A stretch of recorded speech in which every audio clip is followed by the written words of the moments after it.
Hi, it's Eugenio Derbez. Did you know that with Boost Mobile, you can cut your phone bill in half this tax season? Yes, half. Buy 6 months of service and get 6 months free. That's a full year of service paying half. That sounds good, doesn't it? And all on the Boost network with 99% nationwide coverage. Don't wait. Visit your Boost store today. Requires upfront payment, taxes, and fees extra. Terms and exclusions apply. Visit boostmobile.com for full terms. Raise the rudders! Raise the sails! Raise the sails! Captain, an unidentified ship is approaching. Over. Roger. Wait, is that an enterprise sales solution? Reach sales professionals, not professional sailors. With LinkedIn ads, you can target the right people by industry, job title, and more. We'll even give you a $100 credit on your next campaign. Get started today at linkedin.com/results. Terms and conditions apply.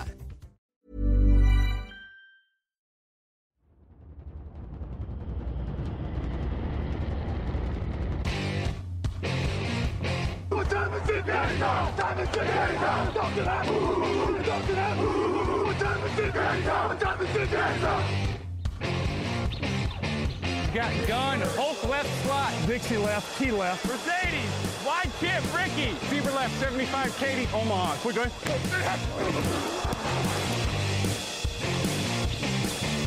Last play of the game. Who's going to win it? Luck rolling out to the right. Dumps it up to Donnie Avery. Yeah! Goal line. Touchdown. Touchdown. Touchdown. Touchdown. Hello, salut tout le monde et bienvenue sur un nouveau podcast Touchdown Actu, un nouveau podcast consacré à la draft évidemment. La saison a commencé pour les spécialistes et les amateurs, des joueurs amateurs justement qui vont rejoindre les rangs professionnels. Tonio Ajavon au micro. Et pour me rejoindre cette fois, la semaine dernière, j'avais dit que j'étais accompagné du plus bel accent de la rédaction de TDA. Il y en a un qui va lui faire de la concurrence à Jean-Mi, c'est Cyprien Delmas. Comment tu vas ? Salut Tonio, écoute, ça va très bien. Et ravi d'être là pour ma première en podcast et encore plus avec toi. Ça nous rappelle des souvenirs tous les deux. Exactement, ouais, pour ceux qui se souviennent, ça fait quelques années maintenant qu'on était tous les deux à Café Crème Sport. On fait un coucou d'ailleurs à nos anciens camarades.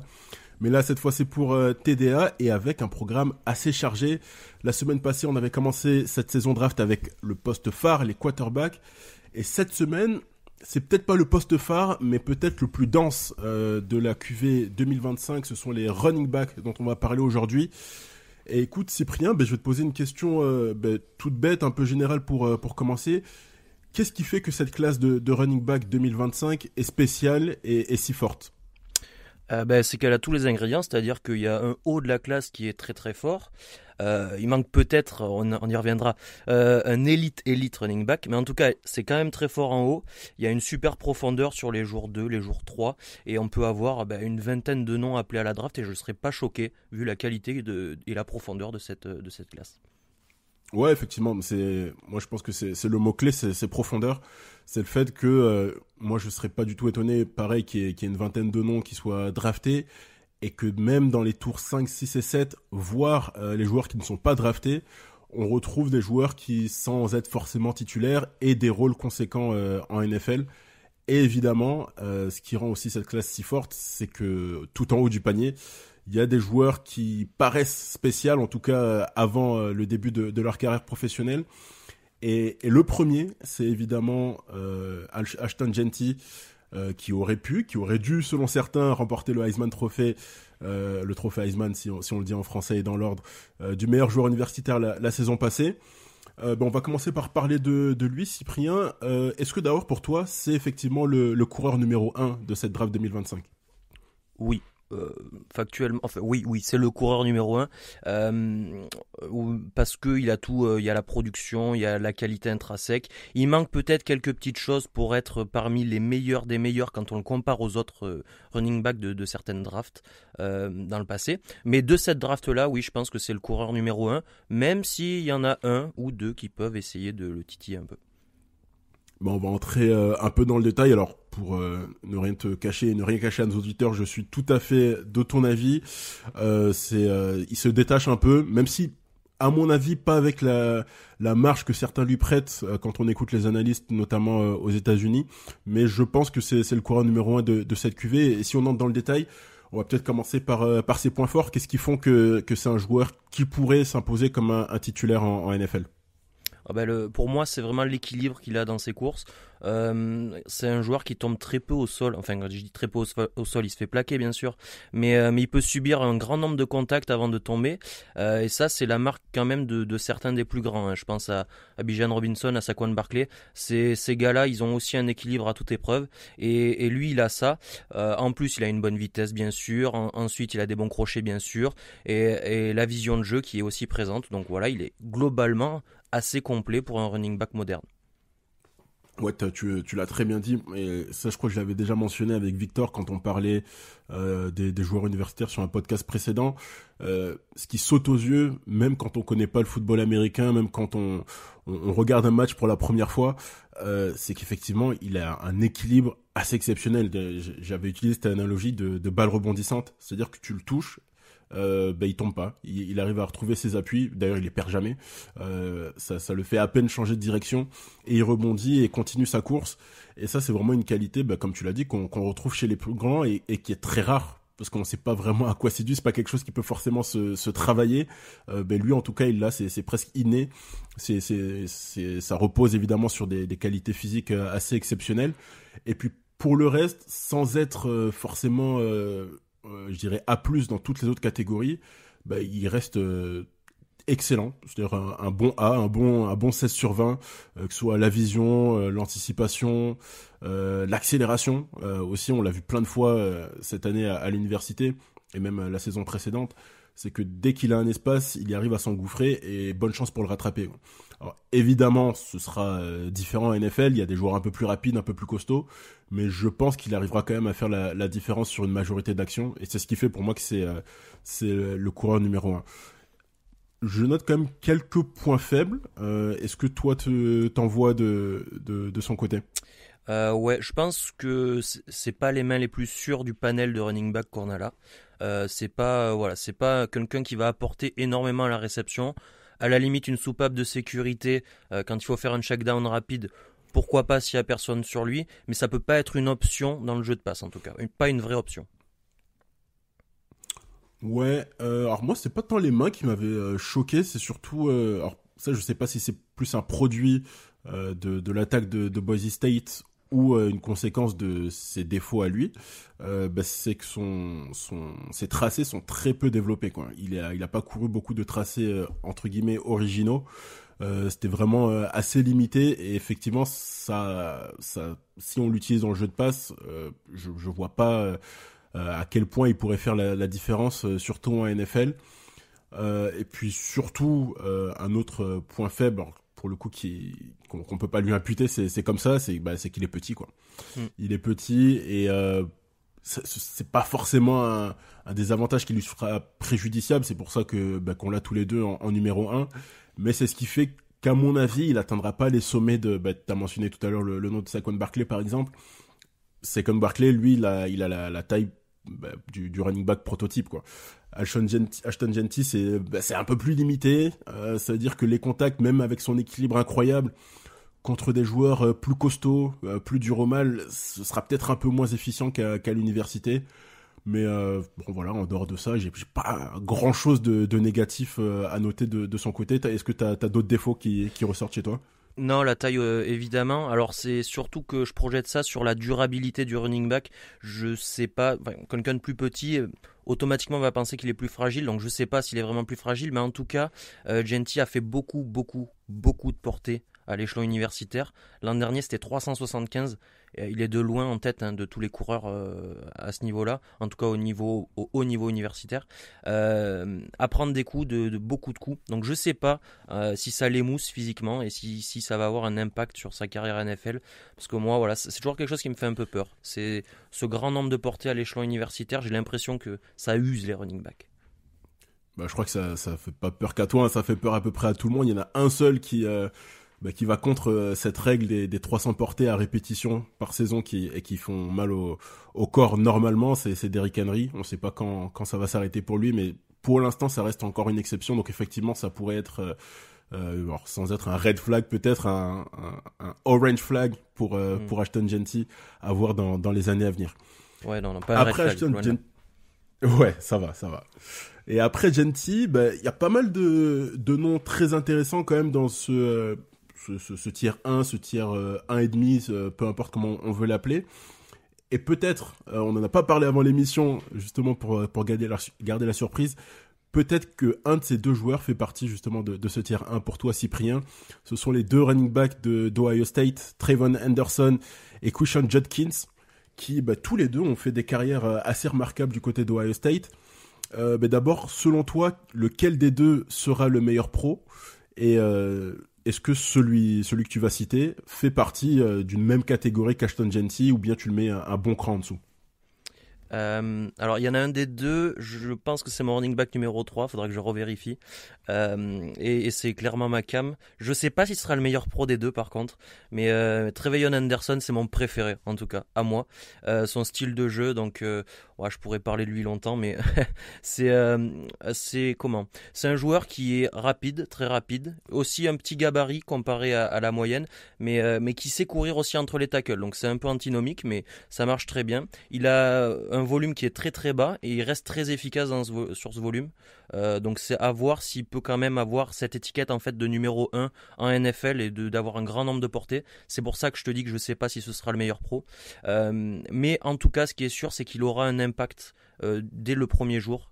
Il sera drafté et ce sera un excellent running back sur 3e down, parce qu'à la réception il est exceptionnel, parce que au bloc, pour son gabarit plutôt frêle, hein, j'entends, il fait quand même proche du 1m80 et des 90 kg quoi. Mais voilà, c'est pas dans la moyenne haute et il met des taquets en protection de passe. J'ai rarement vu ça et je pense que c'est celui qui fait les plus belles protections de passe de toute la classe. Donc il aura une utilité, donc il sera drafté et donc il trouvera sa place dans une équipe NFL, j'en suis sûr et certain. Dans un comité en tout cas, c'est sûr. Juste avant de passer à Judkins, je te rejoins complètement. Non pas que faut que ce soit le thème du podcast, il y aura peut-être des désaccords à suivre, mais en tout cas sur Henderson, pour moi c'est mon numéro 2 de cette classe et c'est pour moi le running back le plus complet de cette classe. Alors il manque peut-être une qualité exceptionnelle comme l'équilibre de Jeanty, mais sans être exceptionnel, il est absolument bon partout, et surtout moi ce qui me plaît, tu l'as très bien dit, c'est dans la protection, dans le jeu de passe. Alors c'est pas le niveau, pour moi la référence all time ça reste Ezekiel Elliott, qui à l'université et ses premières années chez les pros était limite un joueur de ligne offensive. C'est peut-être pas à ce niveau-là, mais franchement c'est pas loin, et comparé comme tu l'as dit à son gabarit, waouh, ça fait vraiment plaisir à voir. Alors c'est évidemment pas aussi divertissant que des courses de 20, 30, 40 yards, mais c'est très très utile dans une attaque, et je suis sûr que les coordinateurs offensifs NFL regardent ça avec les yeux qui brillent, parce que on peut pas courir sur tous les jeux, et sur les jeux où on passe, garder son running back sur le terrain, c'est très intéressant quand il a de telles qualités dans la protection. Tu l'as dit, dans le jeu de passe, il est très très bon. Là pour le coup, il est au-dessus d'Ashton Jeanty pour moi. Et puis il a aussi ce petit côté d'accélération qui est toujours appréciable, qui peut tourner des petites actions en gros gains.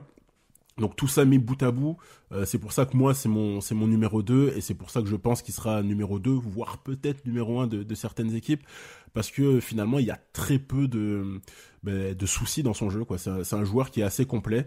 Il y a peut-être des points faibles, est-ce que tu en vois chez lui ? Non, moi je veux bien citer juste des petites statistiques pour aller dans notre sens, juste en termes d'efficacité. Donc il a fait peu de courses, j'ai dit 145 courses, il y a 22% de ses courses qui font plus de 10 yards, 15% de ses courses qui font plus de 15 yards. C'est des ratios qui sont totalement au-dessus de la moyenne, et je pense qu'il peut les garder en NFL, ça. Et surtout, 0 fumble en carrière universitaire. Ouais. C'est vraiment... les points faibles, c'est vraiment appréciable, ouais. Le petit point faible, c'est peut-être aussi la durabilité, parce qu'il a manqué pas mal de matchs en 2022, en 2023. Mais voilà, c'est vraiment ou sinon un autre aussi, c'est que parfois il se laisse un peu trop aller à faire des courses qui n'ont pas trop de sens, parce qu'il est trop confiant dans ses capacités physiques, et au lieu de faire un truc très simple, d'aller du nord au sud comme on dit, il se balade un peu dans le backfield. Mais ça, c'est des choses qui sont assez facilement correctibles. Donc non, c'est vraiment un joueur que j'apprécie beaucoup. Et son coéquipier, donc Judkins, pourquoi tu l'as pas au niveau d'Henderson ? J'ai quelques interrogations sur Judkins. En fait, j'aime bien le duo qu'ils forment tous les deux à Ohio State, où Judkins prend les snaps les jeux sur première voire seconde tentative et Henderson sur seconde ou troisième tentative. Je trouve que ça marche très très bien. Donc il a plus ce côté puissant que n'a pas Henderson, lui, pour le coup. C'est un profil très complet mais beaucoup moins efficace aussi, hein, dans le pendant d'Henderson toujours. Donc j'ai des petits doutes. Après, honnêtement, moi c'est un joueur que je drafterai et assez haut, hein, plutôt même jour 2 ou jour 3. Ouais, c'est pour dire. Donc c'est quand même un joueur très complet avec aussi plein de potentiel et plein de bonnes qualités qu'on voit tous les week-ends, qu'on a vu tous les week-ends en college football. Ouais, très rapidement, je vais pas faire beaucoup plus long. Simplement, moi, ce qui me gêne chez lui, enfin, ce qui me gêne, on s'entend, hein, c'est qu'il manque justement ce côté gros jeu que peut avoir Henderson. Et c'est pour ça qu'ils étaient très complémentaires finalement tous les deux. Lui, il manque de vitesse pure et même d'accélération. Il est un peu mastic quand tu le regardes match après match. Mais en dehors de ça, ça reste un très très bon joueur. Et effectivement, moi, je serais pas étonné qu'il soit sélectionné au premier tour, peut-être fin de premier tour ou début de deuxième. Mais ça reste un excellent joueur qui contribue à cette classe assez exceptionnelle. Après les coureurs d'Ohio State, on va parler de 3 joueurs qui ont beaucoup fait parler d'eux dans les rangs universitaires. 3 joueurs qui pourraient aussi être sélectionnés au premier tour ou bien très tôt lors du second tour. C'est Omarion Hampton de North Carolina, Caleb Johnson d'Iowa et Cam Scalaboo de Scalaboo, je sais pas exactement comment on prononce, on a toujours du mal avec son nom de famille, d'Arizona State. Donc 3 joueurs qui ont brillé à l'université, mais qui ont des profils bien différents. Est-ce que pour toi, ils ont l'étoffe de titulaires en puissance en NFL ? Il y en a un, oui, clairement. Pour moi, Omarion Hampton, j'achète un peu la hype des Américains qui l'ont quand même très haut aussi sur beaucoup de boards. C'est mon numéro 2. Et franchement, il a tout pour être vraiment un running back titulaire avec beaucoup de portée en NFL. Voilà, il coche toutes les cases. En fait, il est grand, il est puissant, il est rapide, il est explosif. Il a une bonne vision. Il est très utile aussi en protection de passe et à la réception. Donc, il coche vraiment toutes les cases du joueur qui ne sort jamais du terrain en tant que running back. Voilà, ça me choque vraiment pas de voir Hampton dans les mocks au premier tour chez certains. Est-ce que tu veux que je développe sur les autres ou d'abord on parle de lui ? On peut développer un peu sur Hampton. Effectivement, si c'est ton numéro 2, moi je vais pas faire beaucoup plus long que toi, à part que pour le coup quand tu le regardes, lui il a le physique du running back rêvé. Il est costaud et puis même dans son jeu il est très violent. Il est très très violent dans ses contacts. Et c'est le joueur type que t'as pas envie d'affronter au mois de décembre, au mois de janvier, quand les températures baissent un peu, et qui peut justement être utile pour ton équipe, alors sans forcément faire des gros gains, mais gagner 4-5 yards quand il fait froid et que t'as pas envie de lancer la balle, c'est toujours utile. Moi je l'ai juste numéro 3, juste derrière Henderson. Mais oui, non, c'est vraiment un gros prospect. Et oui, pareil, premier tour pour lui.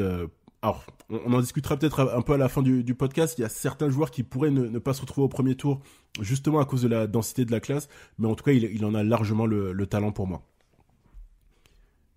Est-ce que, pareil, hein, le pendant des points forts, t'as des points faibles ou bien c'est un joueur qui rentre dans la catégorie d'exception pour toi ? Ouais, pour moi, il rentre vraiment dans la catégorie. Il est vraiment proche de Genty, hein. C'est pour vous dire. Hein. Voilà, je pense que Hampton est plus proche de Genty que Genty ne l'est de Barkley ou Robinson, comme on a dit un peu plus tôt. Et il coche vraiment, lui, toutes les cases, sans pousser les curseurs exceptionnellement haut dans certaines cases. Mais vraiment, pour moi, c'est vraiment la définition, lui, du 16 sur 20, qui peut devenir en plus un beau potentiel de 18, quoi. Et quid de Cam Scalaboo d'Arizona State qui surfe sur une belle hype depuis la fin de la saison universitaire sur le mois ou les 2 derniers mois de la saison. Là, le public américain, enfin le public qui n'est pas forcément, qui regarde pas forcément les matchs universitaires tous les week-ends, l'a vraiment découvert. Pareil, là on le voit monter dans pas mal de mocks. Est-ce que pour toi c'est un titulaire ou c'est plus un joueur qu'on va retrouver dans un comité en NFL ? Plutôt comité pour ma part.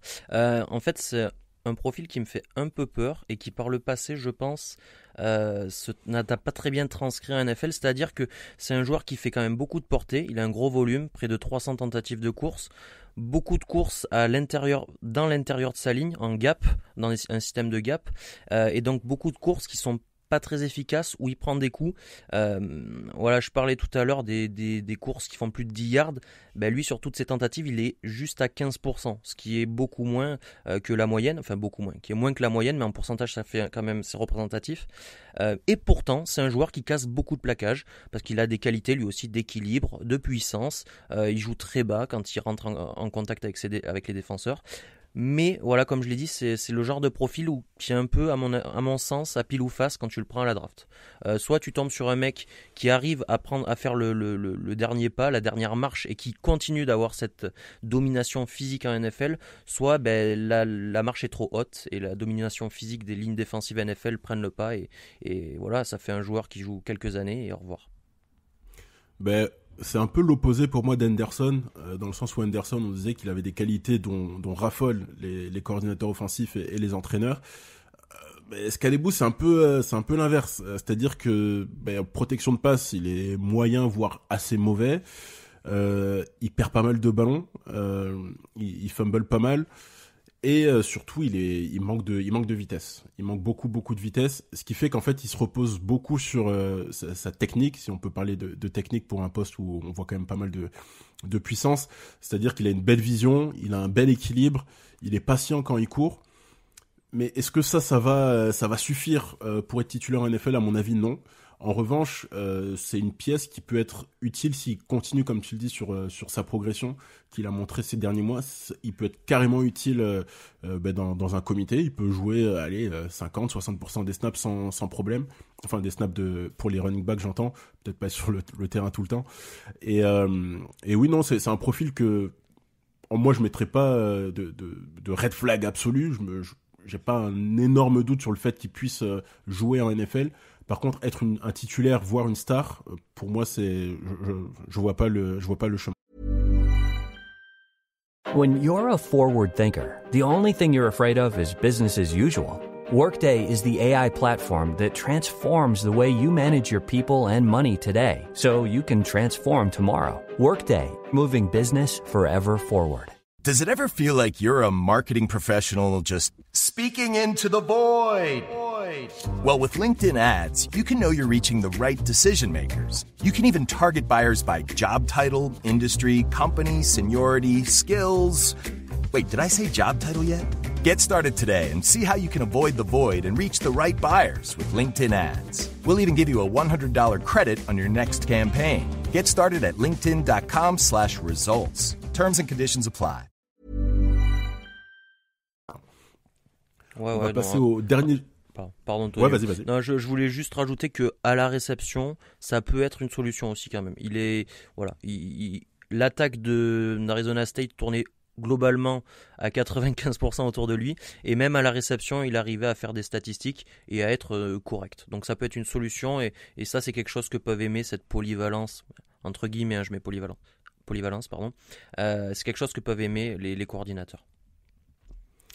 Et on va passer du coup au troisième joueur de ce trio qui va nous faire la transition, parce que pour le coup, lui on en avait un peu parlé avant d'enregistrer, qui va nous faire la transition vers la question suivante. Est-ce qu'il y a des joueurs qui sont un peu surcotés selon nous dans cette draft? Et là, je vais te laisser la parole, Cyprien, sur monsieur Caleb Johnson, ses qualités, ses défauts, et du coup, spoiler, pourquoi tu penses qu'il est un peu surcoté? Je le vois très haut dans les boards américains, dans les mocks américaines aussi. Je le vois très haut, trop haut à mon goût. J'ai beaucoup de coureurs devant lui. Je commence par ses points forts quand même. Il a une belle vitesse longue. Voilà, j'ai fini ses points forts. Maintenant, je vais passer ses points faibles. Non, franchement, je le trouve décevant. C'est un gros physique, hein, Caleb Johnson. Dans la classe de running back, c'est un physique au-dessus de la moyenne. Et pourtant, j'ai pas cette puissance. Pourtant, j'ai pas. Il court jamais entre les tackles. Après, c'est l'attaque d'Iowa qui veut ça. Mais 80% de ses courses, c'est des courses en zone. Donc déjà, il est spécifique à un schéma de jeu. Donc il y a des équipes qui vont le rayer de leur board immédiatement pour ça. Et puis c'est des zones souvent extérieures. Et il profite d'une ligne à Iowa qui est quand même de qualité et qui est bien formé. Généralement, il y a des bons joueurs qui sortent de cette ligne, même si on ne regarde pas le casque quand on scout, hein, Antonio évidemment. Ouais. Mais voilà, un peu déçu. La puissance, je trouve qu'elle n'est pas là. Je m'attends à avoir plus de plaquages cassés, j'en ai pas. Pas de changement de direction brutaux, comme je l'ai dit, c'est une belle vitesse longue, ça, d'accord. S'il y a une ligne, pensez à Derrick Henry, s'il y a une ligne, il la prend, il va tout droit, il lève les genoux, et là ça avance, et là ça drive, ok. Par contre, si c'est des petits espaces, c'est rébarbatif pour lui, il y a personne n'avance, voilà. Donc franchement, c'est déception, et je pense que ça vaut pas un pic de draft très haut, voire même pas un pic de draft du tout. Voilà, je vais être un peu piquant là, mais... Waouh. Ah ouais, non, carrément. Non, je ne vois rien, je ne vois rien chez ce joueur, vraiment. Ok, bon, je vais apporter un peu d'eau à ce vin très corsé. Bon, pour moi, je pense qu'il mérite quand même d'être drafté, mais effectivement, c'est un joueur qui, enfin, en tout cas pour ma part, s'il n'était pas aussi haut dans les mock drafts qu'on voit qui sortent un peu à mesure qu'on se rapproche de la draft, j'aurais pas de critique acerbe, parce que pour moi c'est un joueur qui mérite d'être sélectionné à aller au 3e, 4e tour sans problème, mais le fait qu'on en parle comme le 2e, 3e running back de cette QV, pour moi effectivement c'est un peu fort de café. Il n'empêche que moi je vois quelques qualités contrairement à Cyprien. D'abord c'est sa patience, il a quand même une vision qui est assez correcte, et il se jette pas. Il a rien à faire. Les mecs lui ouvrent des autoroutes devant lui. La vision et la patience. Ouais, s'il te plaît. Même moi, je peux le faire. Pardon. Mais écoute, moi, je note quand même sa vision et sa patience. Mais c'est vrai qu'elle était facilitée par la qualité de la ligne offensive d'Iowa, qui d'année en année est assez redoutable au niveau universitaire. Et puis effectivement, c'est un joueur qui va faire des gros jeux. Alors encore une fois, on peut pondérer ça à la qualité de la ligne offensive derrière laquelle il jouait, mais il n'empêche qu'il faut les faire.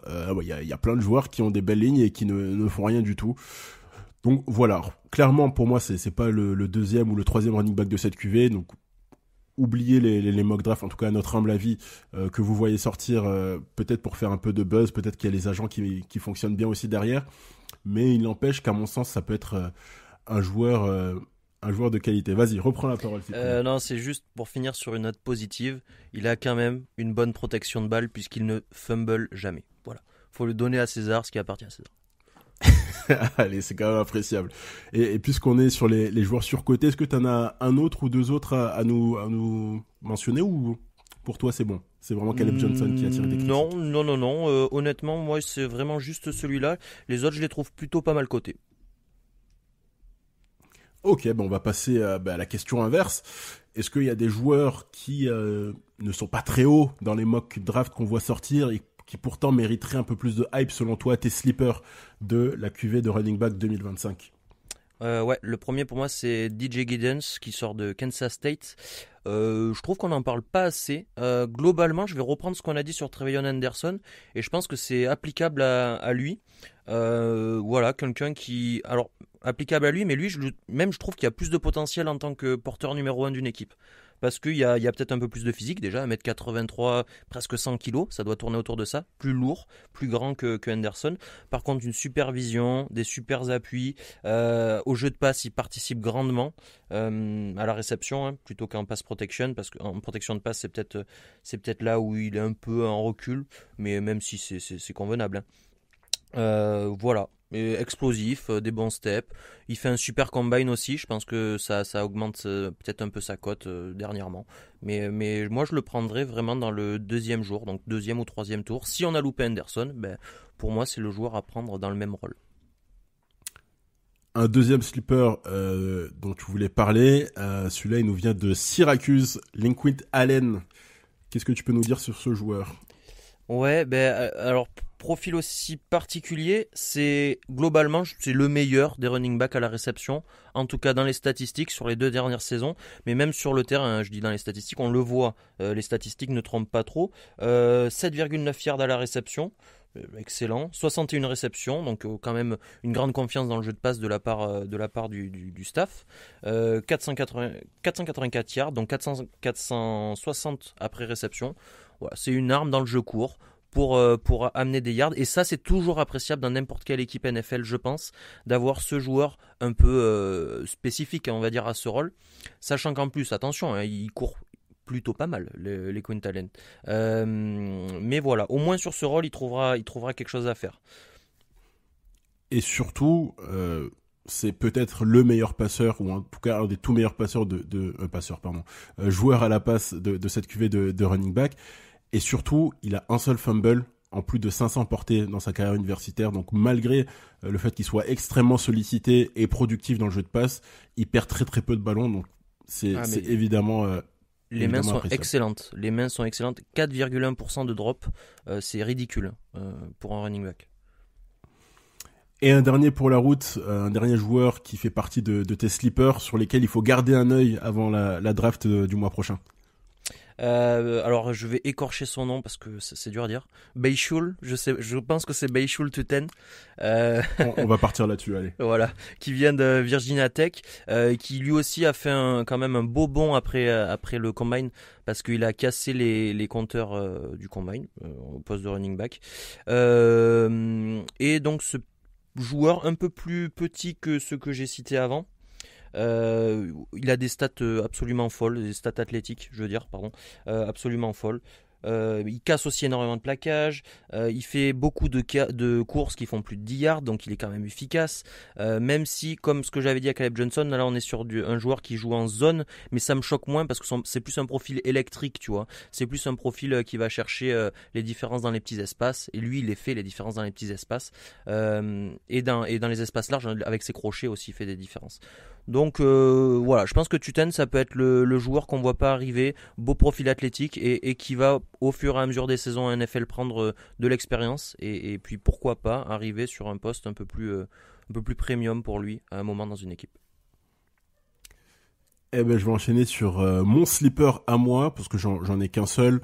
Alors c'est un joueur qui ne doit pas être drafté haut. S'il est drafté haut, c'est qu'il y a une couille dans le pâté, comme on dit par certaines régions. C'est Trevor Etienne, le running back de Florida et de Georgia. Alors pourquoi je dis qu'il doit pas être drafté haut ? Parce que physiquement, quand on regarde les centiles, il est en bas partout. Parce qu'il est petit, il est léger, court sur pattes, il a des petits bras. Même sur le bench, il a pas fait un score impressionnant du tout.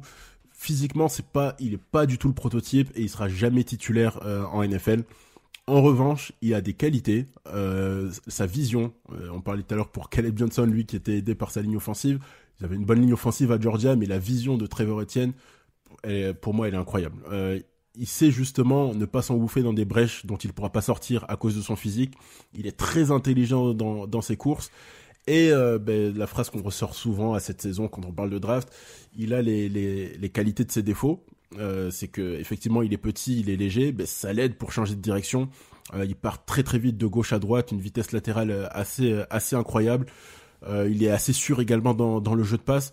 Donc c'est un joueur qui, pour moi, peut avoir une très longue carrière en NFL pour peu qu'on l'utilise dans le bon rôle, c'est-à-dire qu'on lui donne pas trop à manger parce que il saura pas digérer, mais dans un rôle spécifique limité, ça m'étonnerait pas de le voir en NFL pour 8-10 ans sans problème. Donc voilà mon sleeper pour cette cuvée. Est-ce que t'as un avis sur Trevor Etienne ? Non, c'est un joueur que j'ai apprécié regarder aussi. Moi, tu l'as très bien décrit après, j'ai pas grand-chose à rajouter. Un peu petit certes, mais effectivement sa vision saute aux yeux quand même. Il trouve vraiment bien les espaces. Et juste, on pourra pas parler de tous les profils de cette classe de running back qui, on l'a dit, est vraiment très riche, avec potentiellement une vingtaine de garçons qui pourront être sélectionnés lors de la draft. Mais il y a un joueur sur lequel on va s'attarder, le dernier, c'est Ollie Gordon. Parce que Ollie Gordon, après sa première saison à l'université, disons, tout le monde s'attendait à ce que 2 ans plus tard, ce soit le premier running back sélectionné sans aucun problème, la future superstar, le profil, pour le coup, en tout cas physiquement, prototype du running back pour les professionnels. Et le voilà 2 ans plus tard, finalement, avec une hype qui a totalement disparu.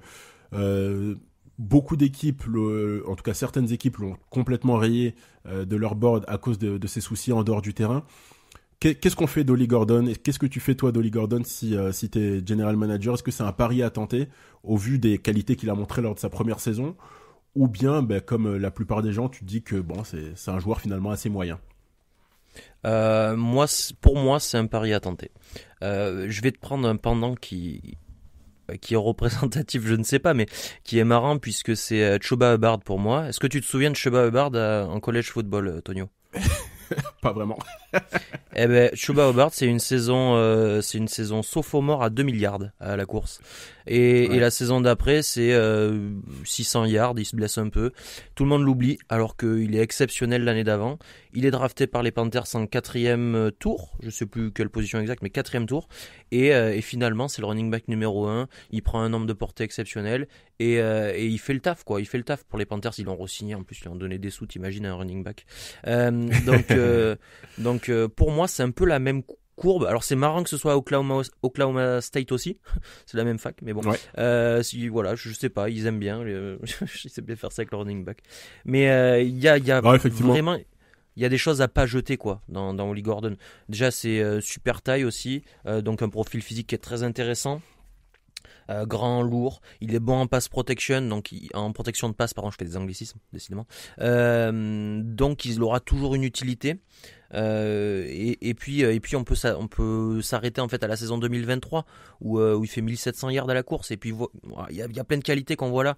Et il s'est passé peut-être quelque chose en 2024 dans l'équipe qu'on ne sait pas ou qu'on sait à peine. Bon, bref, j'ai pas d'explication. Mais il y a plein de qualités, il y a un bon équilibre, il y a une puissance. En fait, je pense qu'Ollie Gordon, c'est un peu ce que j'attendais de Caleb Johnson en regardant Caleb Johnson. Voilà, je le retrouve un peu plus dans Ollie Gordon, même si cette année c'était vraiment pas top effectivement. Ouais, c'est pour ça que je disais en rigolant que je me souvenais pas de la carrière de Chuba Hubbard parce qu'effectivement elle était assez anonyme sur la fin. Et pour le coup, Ollie Gordon c'était quand même un peu moins anonyme. Effectivement, c'était pas au niveau de sa première saison, mais ça reste totalement acceptable. Et je pense effectivement aussi que c'est un pari à tenter. Parce que les défauts que je le vois, c'est à mon avis des défauts qui, avec un bon coach, peuvent être assez facilement correctibles. C'est qu'il court assez haut, le buste assez droit, ce qu'on déconseille généralement aux coureurs parce que ça fait une plus grande zone à plaquer. Et il manque aussi un peu de, pour le coup, de la manière dont il tient le ballon. Pour moi, c'est un peu étrange quoi. Des fois il se laisse un peu aller, peut-être qu'il a aussi trop confiance, encore une fois, je sais plus pour qui j'en ai parlé tout à l'heure, trop confiance dans ses capacités physiques. Mais tout ça avec un bon coaching, avec de la patience, je pense qu'il faut pas le jeter tout de suite dans le grand bain. Peut-être le mettre derrière un running back plus confirmé, mais ça peut être un beau pari à tenter parce que il y a quand même des qualités qui sont là et qu'on, pour le coup, on peut pas apprendre quoi. Quand tu les as, et lui il les a sans problème.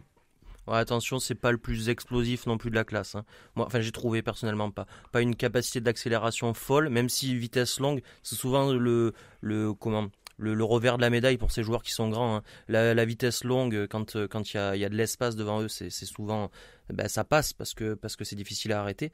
Mais dans les petits espaces, sur les petits crochets, c'est pas le meilleur. Donc peut-être aussi tomber dans le bon schéma pour lui.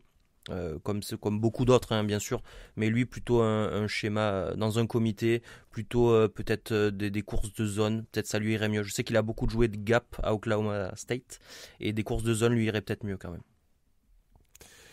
Et pour terminer ce podcast, 2 questions, Cyprien. La première, on l'a dit tout au long de cet épisode, c'est une classe qui est très dense, qui est très riche. Alors quand on est general manager, quelle stratégie on adopte? Est-ce qu'on se dit qu'on sélectionne notre coureur préféré, en tout cas notre joueur préféré là en l'occurrence les running backs tôt, ou bien on attend les tours de milieu de draft, 4e, 5e, voire la fin pour trouver un joueur de qualité aussi? Quelle est la stratégie à adopter selon toi? Alors moi je préfère attendre. Personnellement c'est ma stratégie favorite pour les running backs en tout cas. Malheureusement je suis de l'avis de ne jamais prendre un running back au premier tour, et honnêtement même pour des joueurs comme Ashton Genty ou Omarion Hampton ou Trevion Anderson, je prendrai des joueurs à d'autres postes en priorité que eux si j'ai d'autres besoins. Parce que je vois pas de talent, je vais utiliser le terme maudit, mais je vois pas de talent générationnel dans cette classe quand même. Et voilà, il faut vraiment être un extraterrestre. J'ai cité Bijan Robinson plusieurs fois. Il faut être ce genre de talent générationnel pour être pris très haut à la draft et ne pas considérer le reste avant. Donc moi, je préfère laisser passer, quitte à les louper sur les tours d'après. Il y aura toujours des très bons running backs dans des rôles peut-être un peu plus spécifiques sur les tours ultérieurs. Mais je pense que c'est bien mieux à faire dans ce genre de classe avec une profondeur énorme. Et dernière question, en un mot. Du coup, est-ce que, à ton avis, c'est ce qui va se passer au mois d'avril lors de la draft? Ils vont suivre tes conseils, il n'y aura aucun running back sélectionné au premier tour, ou bien il y en aura quelques-uns, et si oui, combien? Je ne suis pas général manager, Tonio, mais donc ils vont pas m'écouter, ils vont faire l'erreur. Je pense qu'il y en aura 2, honnêtement. Je pense qu'il y aura Genty et Hampton. Voilà, c'est mon guess. Je pense pas que Henderson, malheureusement pour toi, ne sera au premier tour. Je le trouve trop spécifique et trop frêle physiquement pour que les managers généraux, les managers généraux prennent le risque. Mais voilà, 2 coureurs au premier tour, je pense que c'est très possible. Eh ben, on va terminer là-dessus. Merci à toi, Cyprien, de m'avoir accompagné. Et évidemment, la saison draft continue sur Touchdown Actu à partir du 30 mars. Les fiches qui vont commencer à arriver sur le site, vous connaissez l'adresse touchdownactu.com, sur les réseaux sociaux, TD Actu partout, sauf sur Instagram, Touchdown Actu en entier. Et puis, vous allez retrouver un autre duo très très rapidement pour le prochain podcast consacré à la draft. Merci Cyprien, à la prochaine. Merci Tonio, merci tout le monde, ciao ciao.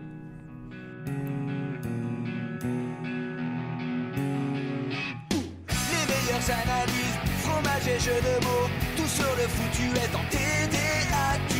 Le mardi, le jeudi, tel gâteau risotto, les meilleures recettes en TDAQ. Fumble pour JJ Watt, Bismuth pour Marshall Lynch, trop classe Global Beckham, Tom Brady quarterback, calé sur le fauteuil, option Madame Irma, à la fin on compte les points et on finit en requin.